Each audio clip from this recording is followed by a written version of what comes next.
Hi, welcome back. It's been a while since we've talked about muscles that you think you're training but you're not. We had a series where we were looking at some muscles that are commonly trained in rehab programs that sometimes just don't get the results that you'd like to. We've talked about hamstrings, we've talked about glutes, we've talked about abdominals and pelvic floor muscles, which are all very commonly trained muscles in rehab and performance programs. And sometimes those muscles just don't work the way you want them to work, and a lot of times it has to do with the position the muscles are in before you even start. The same is true about the muscle we're going to talk about today, and that's a muscle called your lower trapezius. I got my skinny friend here, and I wanted to show kind of what that lower trapezius does. Everybody kind of knows what your upper trapezius is. It's a muscle that runs from your head to your shoulders, helps you shrug, and who doesn't have tightness in your upper trapezius? But the lower trapezius runs from the same area on the shoulder blade, and it runs down across the edge of the shoulder blade and attaches to your spine, actually attaches to parts of your spine in your lower thoracic region.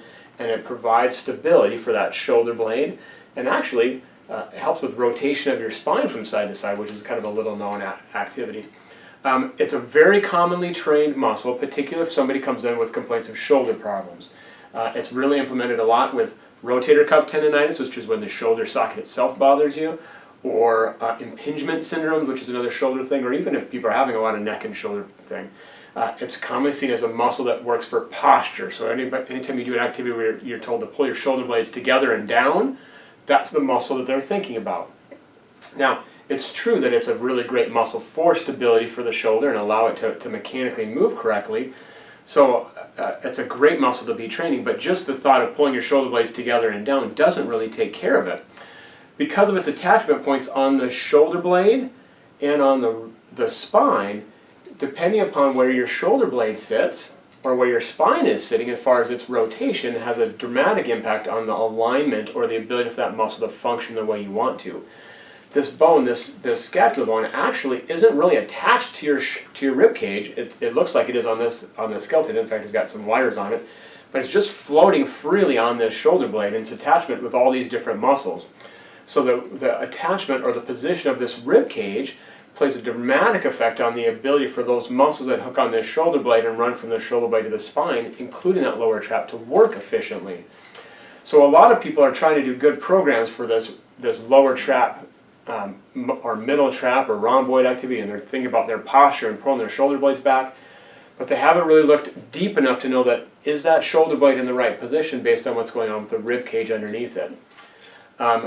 We know that this rib cage is responsible primarily for protection of your internal organs, but it's really where all your breathing happens. So as you breathe in, your ribs expand, and as you blow out, your ribs depress, and they're directly engaged in that activity of breathing, which happens all day, every day. So if the way that you breathe or the position you're breathing in is not efficient or balanced between these two sides, we're going to have one shoulder blade doing something different than your other shoulder blade, which means that this pull your shoulder blades back and down is not going to work effectively to train your lower trap, and therefore to have any impact on what may be going on with your neck or your shoulder. So if you've been doing some shoulder rehab, you've been doing, whether it's rehab after a surgery, rotator cuff, or you're having shoulder problems or neck problems, and you're doing lots of posture exercises and you're just not getting better, perhaps you need to grab another tool. And I've got one here in my pocket that's going to help us out with addressing that, and it's called a balloon. We do a lot of balloon exercises here at the clinic, primarily because we're trying to really establish good position of this area here called your rib cage. And when you can breathe well, and you have trained your breathing, and you've got good control of your abdominals and your diaphragm muscle, and you've got good position of your shoulder blades and your scapula and your hips, all these muscles that we've been talking about, your hamstrings are going to do better, your abdominals are going to do better, your pelvis floor is going to do better, your lower traps are going to do better, all because of a tool called a balloon that helps us with positioning muscles into the right position through breathing. It's one thing that if you come to the clinic, you're probably going to go home with a balloon, especially if you come in and see me with a shoulder problem. So if you're not getting better, you're having shoulder issues, and you're not blowing some balloons up, or nobody's looking at your ribs or the way that your ribs and your shoulder blade are functioning together, maybe give us a shot. Give our front desk a call. come in and see us, and there's more ways to get the shoulder and this neck working better if it's not working than what you're doing now. I certainly appreciate the time you watched this. If you have questions, let me know. Look at our other videos on the other muscles that you think you might be training but you're not. And if you have any other questions, certainly let us know in the comments, and we're glad to help you out. Thanks a bunch. Have a good day.